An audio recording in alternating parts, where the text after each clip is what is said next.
자, 그럼 우린 지금부터요, 이러한 생물들의 분류 단계를 좀 만나보도록 할게요.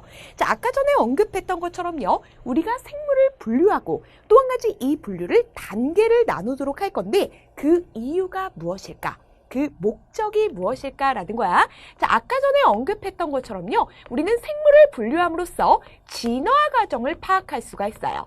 자, 그리고 이렇게 진화해가는 과정 속에서 생물들이 나눠지게 되겠지, 새로운 종으로 분화하게 될 겁니다. 자, 그러다 보면 생물 사이에 가까운지 먼지, 우리가 이걸 조금 유식한 표현으로 유형관계라고 얘기를 하죠. 그래서 생물 사이의 유형관계 파악은 물론이고요, 진화 과정 역시도 알아볼 수 있다. 그렇기 때문에 생물 자체에서 분류학이라는 건요, 빼놓을 수가 없는 겁니다. 자, 그럼 도대체요, 우리는 생물을 어떻게 분류하고 있을까라는 건데요. 자, 지금 선생님이 종이라는 표현을 썼죠. 이것이 분류 단계 중에서 가장 기본이 되고 가장 작은 단위예요.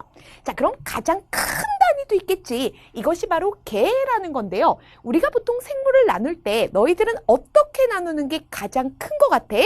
선생님이라면 동물과 식물로 나누겠어요. 자, 그래서 가장 크게 그냥 뚝 자르는 거 있지. 동물 개입니다. 식물 개입니다. 라고 해서 나중에 고등학교 때는 우리가 계통분류라는 표현을 더 많이 쓸 거야. 그래서 중학교 때는 그냥 자연분류입니다. 라고 생각을 하시면 돼요. 자, 그런데 생물의 이러한 분류 단계가요, 우리의 주소와도 너무도 닮아 있습니다. 자, 만약에 선생님의 집 주소를 얘기한다라고 가정을 좀 해보도록 할게요.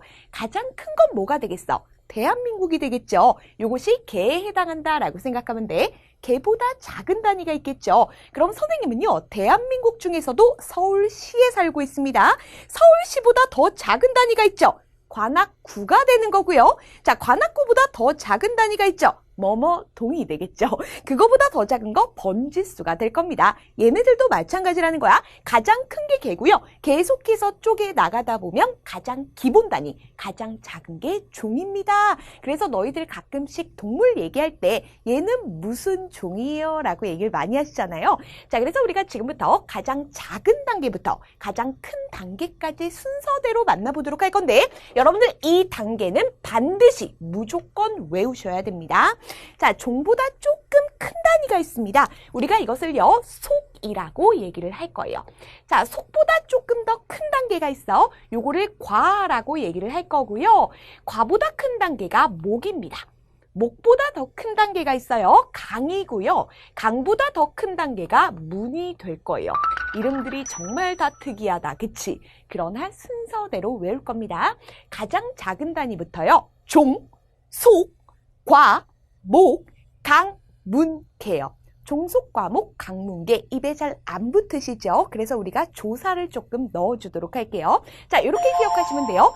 종속하는, 과목은, 강문계라고 기억하시면 돼요. 지금 이 자리에서 외울 겁니다. 종속하는 과목은 강문계. 한 번 더. 종속하는 과목은 강문계. 한 번 더. 종속하는 과목은 강문계가 되는 겁니다. 자, 그런데 여기서 아직까지 이해가 안 가는 친구들을 위해서 선생님이 살짝 예를 들어 보도록 할게요. 자, 먼저 우리가 개가 가장 큰 범위입니다. 라고 얘기를 했잖아요. 자, 우리가 지구상에 있는 생물을 조금 크게 나누면 동물과 식물로 나눌 수가 있을 거야. 그런데 동물이 더 친숙하잖아요. 우리가 개를 한번 찾아보도록 할 겁니다. 자, 개의 경우는요, 가장 먼저 동물에 속하게 되죠. 자, 그래서 동물 개입니다 라고 하시면 되는 거예요. 자, 그런데 이러한 동물들을요, 등뼈가 있는 동물과 등뼈가 없는 동물로도 나눌 수가 있겠지. 그래서 우리가 보통요, 등뼈가 있는 동물을 척추동물입니다 라고 사실 배웠었어. 자, 그런데 있잖아, 사실 척추가 만들어지기 전 단계를 우리가 척삭이라고 하거든요. 그래서 척삭 동물이라고 표현을 하게 돼요. 자, 그래서 가장 큰 거는 동물 개가 되는 거고, 그 다음 조금 작은 단계는 척삭 동물 문입니다가 되는 거예요. 자, 그런데 이런 척추가 있는 동물들 중에서도요, 우리 집에 있는 강아지는 새끼를 낳게 되죠. 젖을 먹여서 키우게 되죠. 우리가 이런 거를 포유류라고 하잖아. 그래서 포유강에 속합니다 라고 얘기할 수가 있는 거야. 거기다가 개의 경우는 사실 잡식이라고 하지만 조금 더 크게 나누면 뭐 초식이라든가 육식 이렇게 나눌 수가 있거든. 그래서 육식에 가까운 잡식이라 생각하면 돼. 그래서 우리가 고기를 즐겨 먹는 친구들을 육식을 합니다 라고 하는데요. 식육이라고 표현을 할 겁니다. 그래서 식육목에 해당하게 되는 거고요. 그 다음에 개과고요. 개속이고요. 개종에 속하게 되는 거예요. 그래서 이런 식으로 해서 쫙 나눠질 수 있다라는 거 알아두시면 돼. 만약에 니네 집에 있는 고양이잖아. 고양이 같은 경우는 동물계, 척삭동물문, 포유, 강, 그 다음에 식육목, 고양이과, 고양이속, 고양이종이 되는 거죠. 이런 식으로 찾아가다 보면요. 어느 속에 속하는지, 어느 종에 속하는지 유형관계 파악은 물론이고 유형관계가 가깝다는 건 얼마 전 최근 조상에서부터 갈라졌구나. 진화 과정까지도 파악이 가능하다라는 겁니다. 선생님 같은 경우는 사실 동물을 다 무서워합니다. 사람 빼고요. 살아서 움직이는 것들 있지. 정말 공포스러워하는데 일단 선생님이 어릴 때요. 강아지에 물릴 뻔한 적이 있거든요. 그래서도 무서워하고 선생님이 진짜 어릴 때 토끼를 키웠던 적이 있어요. 근데 어느 날 아침에 딱 일어나니까 토끼가 없어진 거야. 그래서 토끼를 계속 찾았는데 선생님 진짜 깜짝 놀란 게요. 키우던 토끼가 선생님 옆에서 자고 있었나 봐. 근데 선생님이 자는데 등 밑에 깔려서 죽은 겁니다. 그러니까 그때부터 동물 키우기가 너무도 무서워지는 거야. 그리고 또 한 가지 선생님 집이 조금 특이했던 게요. 선생님 동생 같은 경우는 정말 강아지라든가 고양이라든가 동물을 좋아해. 근데 집에서 이제 털 날린다고 못 키우게 했던 거지. 근데 아빠가 어릴 때 말도 안 되는 약속을 하신 거죠. 우리가 만약에 마당이 있는 집으로 이사를 가게 되면 개를 키우게 해주겠다라고 약속을 하신 거예요. 그런데 웬걸 선생님이 고등학교 3학년 때 집이 쫄딱 망한 겁니다. 그래서 살 곳이 없잖아. 그래서 마당이 있는 집에 살고 계시는 할머니 댁으로 다 같이 들어가게 된 거죠. 자, 그러다 보니까 이제 선생님 동생은 아빠한테 요구하기 시작했습니다. 마당 있는 집으로 이사를 왔으니까 개를 키우게 해달라고요. 자, 그런데 아빠는 또 머리를 쓰십니다. 내가 개를 키우게 해준다고 했지 사준다는 얘기는 안 했다고. 그래서 선생님 동생도 머리를 쓴 거죠. 동네에 있는 유기견들을 모두 다 집으로 데리고 온 겁니다. 다행히 거기서 걸러져서 이제 2마리를 키우게 되는데 한 마리는 마당에서 키우고요. 이제 마르티스라고 한 마리 같은 경우 이제 방에서 키우게 된 거야. 근데 선생님이 동물을 제대로 키워본 적이 없으니까요. 마르티스가 자꾸만 코가 있잖아. 촉촉해지는 거예요. 선생님은 얘가 감기가 걸린 줄 알았어. 그래서 원래 강아지는 코가 촉촉할수록 건강한 거라 그러더라고. 근데 선생님은 티슈로 계속해서 코를 닦아줬죠. 자, 이렇게 해서 키우다 보니까 이제는 정말 동물이라면 무섭기도 하고 좀 키우는 거 두렵기도 하고 그렇더라고요. 근데 이제 이 마르티스가 좀 나이가 많았었어. 그래서 밖에 사람들을 이렇게 데리고 나가면 사람들이 물어봐요. 어머, 귀엽다.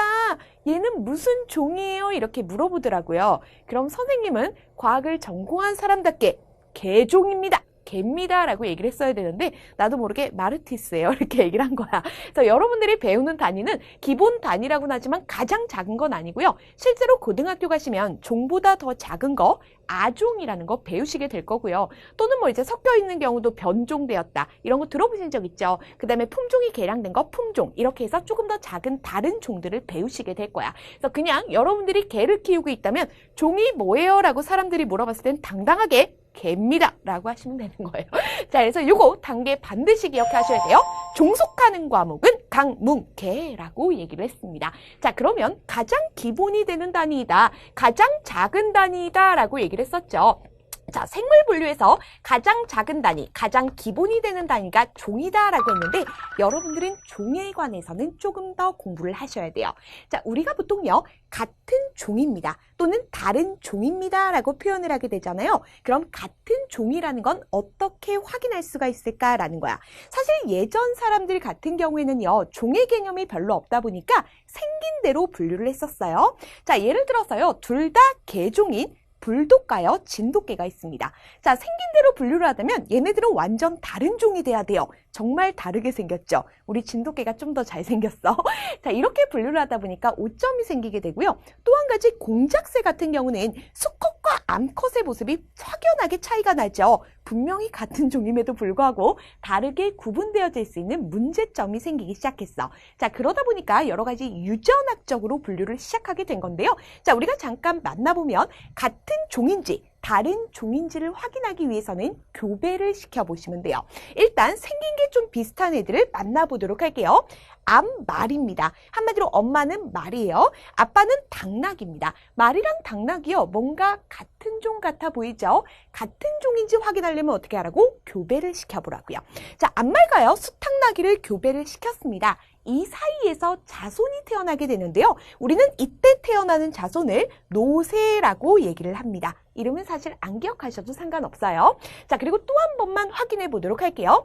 진돗개가 있고요. 풍산개가 있습니다. 자, 이들 역시도요. 둘 다 교배를 시켜서요. 같은 종인지 다른 종인지를 확인해 보도록 할 건데요. 우리가 진돗개와 풍산개 사이에서 태어난 자손이 있잖아. 얘를 뭐라고 불러주냐면 풍산개의 풍자를 따고요. 진돗개의 진자를 따서 풍진개라고 불러주게 돼요. 자, 결국 우리가 지금 해본 건 뭐예요? 교배를 해봤고요. 그리고 자손을 확인을 한 거지요. 자, 그런데 이제 여러분들이 확인하셔야 되는 건 이 자손이 생식 능력이 있는지, 바꿔 말하면 이 자손도 결혼을 해서 얼라를 낳을 수 있는지를 보셔야 돼요. 자, 그래서 암말과 수탉나귀 사이에서 태어난 노새를요, 결혼을 시킬 겁니다. 또 다른 노새와 교배를 시켰어요. 자, 그랬더니 자손이 안 만들어지는 겁니다. 우리는 이럴 때요, 생식 능력이 없다라고 얘기를 하게 돼요. 자, 이렇게 생식 능력이 없을 때는요, 이렇게 표현을 합니다. 말과 당나귀 같은 경우는 같은 종이 아니었구나라는 거야. 그래서 같은 종이 아니야. 그래서 항상요, 우리가 같은 종이라는 건 무엇을 의미하냐면 교배를 해서요, 자손이 태어나되 이 자손이 생식 능력을 가지고 있을 때 같은 종입니다 라고 얘기를 할 거예요. 자, 그럼 이쪽 한번 확인해 보도록 할게요. 진돗개와 풍산개 사이에서는 풍진개가 태어났다며 이 자손이 생식 능력을 가지고 있는지 확인하기 위해선 역시나 결혼을 시켜봐야 돼요. 그래서 풍진개랑요, 교배를 시켜봤습니다. 그랬더니 그 아래에서 또 태어난 거예요. 자, 생식 능력을 가지고 있죠. 이럴 때 우리는 이렇게 표현을 할 겁니다. 진돗개와 풍산개는 물론이고 풍진개까지도요, 모두 다 같은 종입니다 라고 얘기를 해 줄 거라고요. 자, 그래서 여러분들이요, 종의 의미를 두 가지 모두 다 기억하셔야 돼. 우리가 중등에서 다루는 생물의 분류 단계 중에서 가장 기본 단위입니다. 가장 작은 단위가 종이 되는 것이고요. 여기서 종이라는 것은요, 교배를 해서 생식 능력이 있는 자손이 태어났을 때 같은 종입니다 라고 하는 거고요. 이때는 생식 능력이 없는 자손이었기 때문에 말과 당나귀는 같은 종이 아니었다라는 거야. 자, 그럼 노새는 어떻게 됐냐? 노새는요, 아예 종으로 분류를 안 하고요. 고등학교 가시면 종간 잡종이라고 배우시게 될 거예요. 그래서 얘는 아예 종에 해당하지 않는다라는 것까지 알아두시면 됩니다. 자, 이렇게까지 해서 우리는 생물의 분류 단계를 통해서 종의 의미까지 만나보았는데요. 자, 여기서 잠깐 시험 문제가 어떻게 나오는지를 알려드리도록 할게요. 같은 종이라면 같은 속에 속한다. 맞을까요? 틀릴까요?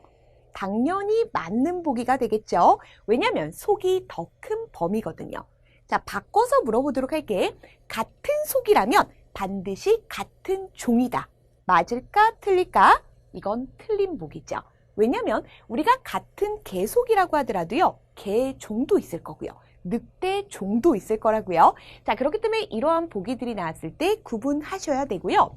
자, 종의 경우는 과에 속하는 거 맞죠? 하지만 과의 경우는 종에 속한다. 이 보기는 틀린 보기라는 거 아실 거예요. 자, 그럼 마지막으로 물어보도록 할게요. 목의 경우는 개에 속한다. 맞아, 틀려? 맞죠? 자, 여러분들이 포함 관계만 정확하게 기억하신다라고 한다면 절대로 틀릴 일이 없으니까 항상 종속하는 과목은 강문계를 먼저 적어 놓으시면 됩니다.